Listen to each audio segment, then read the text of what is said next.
दोस्तों हाल फिलहाल में 17वीं समिट होकर हटी है G20 नेशंस की। अब ये G20 का मतलब है यहां पर ग्रुप ऑफ 20।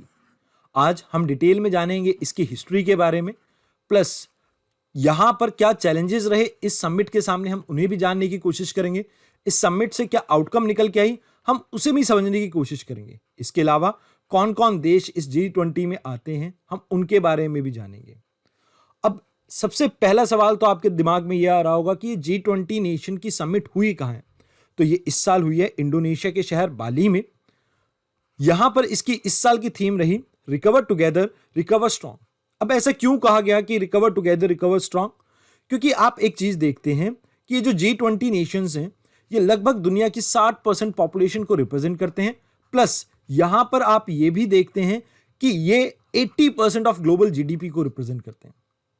अब ये काफी बड़ा नंबर है जिसकी वजह से हम इनके ऊपर फोकस कर रहे हैं। और एडिशनली एक बात और मैं कहना चाहूंगा यहां पे कि ये 75% ग्लोबल ट्रेड को भी रिप्रेजेंट करते हैं, जिसके कारण ये काफी इंपॉर्टेंट हो जाता है कि G20 नेशंस आपस में रिकवरी के लिए एक दूसरे का सहयोग करें। अब इस वीडियो में आपको पता लग गया है कि आपको क्या कुछ समझने को मिलेगा, सीखने को मिलेगा, जो कि यूपीएससी के लिए काफी इंपॉर्टेंट हो सकता है। क्योंकि अगले साल की जो प्रेसिडेंसी है वो भारत के पास है, यानी 2023 में ये समिट भारत में होने वाली है और यहां ये 1-1.5 साल तक भारत के अंदर न्यूज में रहेगा। तो इस वजह से हो सकता है कि यूपीएससी इस साल नहीं तो अगले साल आपसे इसके बारे में सवाल पूछ ले। अब इस वीडियो को शुरू करने से पहले मैं आपके साथ हमारे एनसीईआरटी प्रोग्राम के बारे में बात करना चाहूंगा। देखिए, जो भी बच्चे फ्रेशर हैं, जो यूपीएससी की तैयारी स्टार्ट करना चाहते हैं या स्टेट सर्विसेज की तैयारी स्टार्ट करना चाहते हैं, उनके पास एक मौका है जहां पर वो अपने बेसिक्स के ऊपर वर्क कर सकते हैं। अब बेसिक्स के ऊपर वर्क क्यों करना जरूरी है? देखिए, जब भी हम किसी गवर्नमेंट जॉब की तैयारी करते हैं तो वहां पर एनसीईआरटी काफी इंपॉर्टेंट हो जाती है। तो यहां पर हम कोशिश कर रहे हैं कि आपको एनसीईआरटीज में जो भी बेसिक इंफॉर्मेशन है, जो आपके एग्जाम पॉइंट ऑफ व्यू से रिलेवेंट है, हम उसको आपके साथ शेयर कर सकें। आइए अब शुरुआत करते हैं आज की इस वीडियो की। देखिए, सबसे पहले आपको यह पता होना चाहिए कि G20 की फॉर्मेशन हुई कब थी। ये हुई थी 1999 में। इसके पीछे कारण क्या था? देखिए, साउथ ईस्ट एशिया की जो इकॉनमी थी उस समय बहुत तेजी से बढ़ रही थी, लेकिन कुछ ऐसी कंडीशन आती है इनकी इकॉनमी में 1990 के दशक में कि एक समय के लिए ये सभी इकॉनमी कोलैप्स होने लगती है। बिकॉज जो यहां पर फॉरेन इन्वेस्टमेंट आप देख रहे थे, वो फॉरेन इन्वेस्टमेंट एक एक कर इन कंट्रीज से भागने लगा। मतलब जो फॉरेन कंट्रीज के लोगों ने यहां पर पैसा इन्वेस्ट कर रखा था इन देशों में, उन्होंने अपना पैसा वापस खींचना शुरू कर दिया था, जिसके कारण आप ये देखते हैं कि इन इकोनॉमी में रिसेशन और इन्फ्लेशन जैसी प्रॉब्लम देखने को मिली। तो इसी प्रॉब्लम से निकलने के लिए G20 का फॉर्मेशन हुआ था, पर्टिकुलरली ईस्ट एशिया और साउथ ईस्ट एशिया की जो प्रॉब्लम थी उसके बाद। अब कई बार यूपीएससी आपसे इसका एम के बारे में पूछ सकते हैं, तो आपको याद रखना है कि इसका एम है कि ग्लोबल फाइनेंशियल स्टेबिलिटी को हम कैसे इंप्रूव कर सके, उसके ऊपर हमारा फोकस है। प्लस मिडिल इनकम कंट्रीज के ऊपर हम पर्टिकुलरली यहां पर फोकस कर रहे हैं कि उनको कोई नुकसान ना हो। अब यहां आपको यह भी याद रखना जरूरी है कि इस G20 में कौन कौन से देश आते हैं। तो आप पहले नॉर्थ अमेरिका से स्टार्ट हुई, यहां पर कनाडा, यूएसए, मैक्सिको, ये 3 देश आप इजीली याद रख सकते हैं। साउथ अमेरिका में ब्राजील और अर्जेंटीना। अब बात की जाए अफ्रीका में तो सिर्फ एक देश है, साउथ अफ्रीका। अगर मिडिल ईस्ट की बात की जाए तो यहां पर आपको सऊदी अरेबिया याद रखना है। इसके अलावा इस साइड अगर हम देखते हैं तो Russia, China, India, Japan, south Korea, Indonesia और ऑस्ट्रेलिया। इसके बाद जब हम यूरोप में जाते हैं तो यहां पर Germany, United Kingdom, France, Italy आ जाता है और बीच में यहां पर आपका टर्की आ जाता है। तो ये 20 देश हैं जो इन टोटल रिप्रेजेंट करते हैं आपके G20 मेंबर्स को। एक बात मैं आपको ये कहना चाहूंगा कि यहां पर वैसे तो मेरे को नक्शा ठीक ही लग रहा है, बट अगर यहां पर कुछ आप गलती देखते हैं तो ये इंटरनेशनल नक्शा होता है। तो कई बार इंटरनेशनली इस चीज को गलत रिप्रेजेंट करते हैं।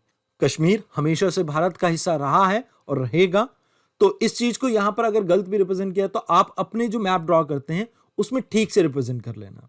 अब यहां पर हम जान लेते हैं कि G20 की इस साल की क्या आउटकम रही। सबसे पहली आउटकम रही रशियन एग्रेशन के ऊपर। आपको यहां पर समझना होगा कि रशिया और यूक्रेन के बीच में जो वॉर चल रही है, यहां पर इन सभी देशों ने स्ट्रॉन्ग वर्ड्स में उसे अपोज किया है और डिमांड किया है कि रशिया वहां से विड्रॉ करे अनकंडीशनली। देखिए, यहां पर आपको एक बात याद रखनी है कि सभी देशों ने वॉर को कंडेम्ड किया है, लेकिन जो सैंक्शंस की बात करते हैं या हम बात करते हैं कि जो असेसमेंट है इस सिचुएशन की, वो सभी देशों की अलग अलग रही। मतलब वहां पर एक मत नहीं थे ये देश। इसके बाद दूसरी चीज हमें फोकस करनी है ग्लोबल इकोनॉमी के ऊपर। क्यों? क्योंकि अभी हाल फिलहाल में सभी देशों के फेडरल बैंक ने कहीं ना कहीं इंटरेस्ट रेट को इंक्रीज किया है। अब इसके इंक्रीज करने की वजह से कई देशों में स्पिल ओवर इफेक्ट देखने को मिल रहा है। जैसे मान लीजिए यूएसए अपने फेडरल रिजर्व का रेट को इंक्रीज करता है, तो भारत जैसे देशों में से पैसा उड़कर वापस यूएसए में आ जाता है, बिकॉज यहां पर उन्हें ज्यादा मुनाफा लग रहा है। तो जो यूएसए के लोगों ने भारत में इन्वेस्ट कर रखा था वो वापस यूएसए में इन्वेस्ट करेंगे, तो भारत जैसे देशों की जो स्टॉक मार्केट है वो क्रैश कर सकती है। तो इस वजह से अभी हमें और ज्यादा सतर्क होना पड़ेगा, फोकस करना पड़ेगा वर्ल्ड इकोनॉमी पे, बिकॉज कोविड-19 से अभी भी लोग पूरी तरह से उबर नहीं पाए हैं। तीसरी चीज जिसके ऊपर हमें फोकस करना है दैट इज फूड सिक्योरिटी, क्योंकि अभी हाल फिलहाल में रशिया यूक्रेन वॉर के कारण वीट की supply all over the world कहीं ना कहीं हिंडर हुई है, जिसके कारण बहुत सी कंट्रीज को फूड सिक्योरिटी को इंश्योर करने में दिक्कत हो रही है। अभी हाल फिलहाल में ब्लैक सी ग्रेन इनिशिएटिव लॉन्च किया गया था, जहां पर हम फूड सिक्योरिटी से रिलेटेड चैलेंजेस को एड्रेस करने की कोशिश कर रहे हैं। और यहां पर इस मीटिंग में यह भी कहा गया कि अभी हमें जरूरत है कि जो बाकी देश हैं वो भी आपस में कोऑर्डिनेट करें, ताकि हम फूड सिक्योरिटी के जो चैलेंजेस हैं उनको एड्रेस कर सकें। चौथी चीज जहां पर फोकस किया गया है दैट इज क्लाइमेट चेंज।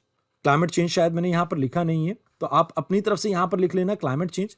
देखिए, क्लाइमेट चेंज आप सभी जानते हैं कि एक बड़ी प्रॉब्लम है, बड़ी समस्या है। और यहां पर इस समिट में यह कहा गया था कि भैया 2015 में जो पेरिस एग्रीमेंट हुआ है क्लाइमेट चेंज को लेके, हमें कोशिश यही करनी है कि उसे हम पूरी तरह से इंप्लीमेंट करें।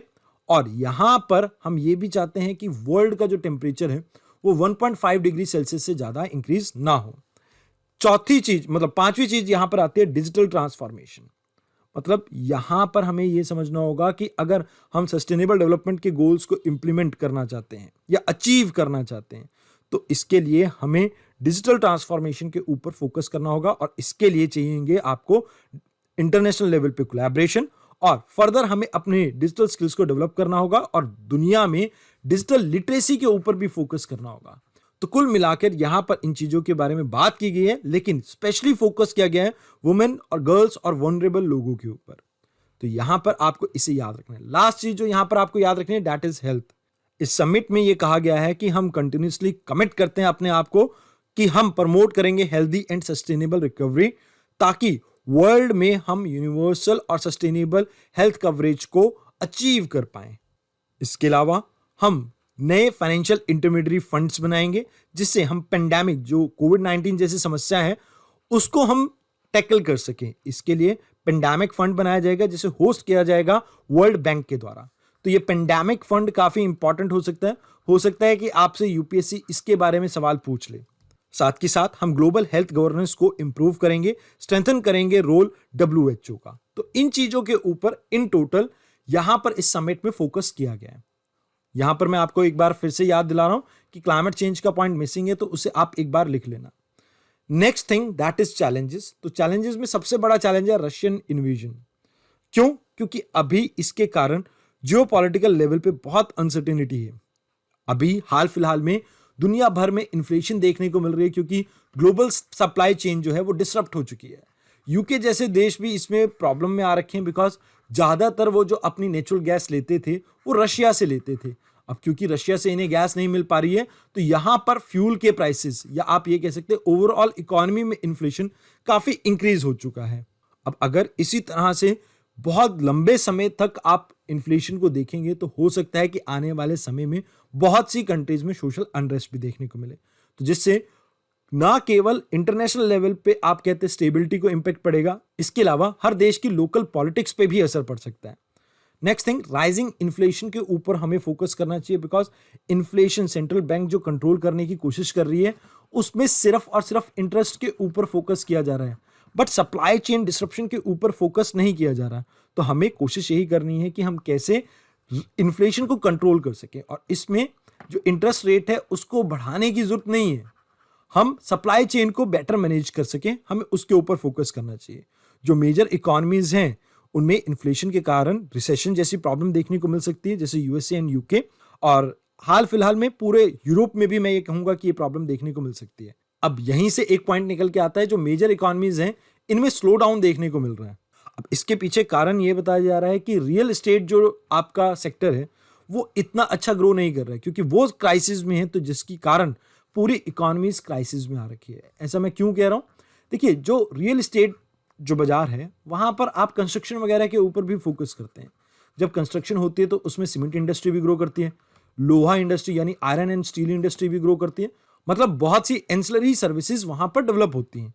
इसके अलावा आप ये भी देखते हैं कि बहुत से लोगों को यहाँ पर रोजगार भी मिलता है। तो यहाँ पर आप ये देखिए कि जो स्लो डाउन आ रहा है मेजर इकोनॉमी पे, उसके कारण बहुत से और देशों के ऊपर इंपैक्ट पड़ेगा। बिकॉज जब ये इकोनॉमी स्लो डाउन करती हैं तो जो इकोनॉमीज इनके ऊपर डिपेंडेंट है, जैसे यूएसए है, यूएसए हमारे सॉफ्टवेयर को खरीदता है।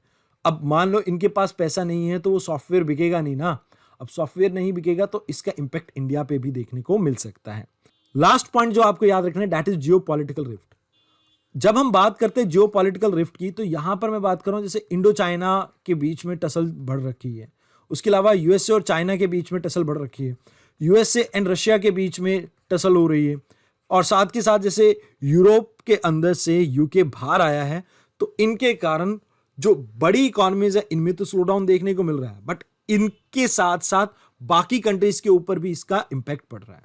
तो यही सब कुछ आपका जानना जरूरी था G20 समिट के बारे में और G20 के बारे में। आई होप आपको ये वीडियो अच्छी लगी हो। धन्यवाद।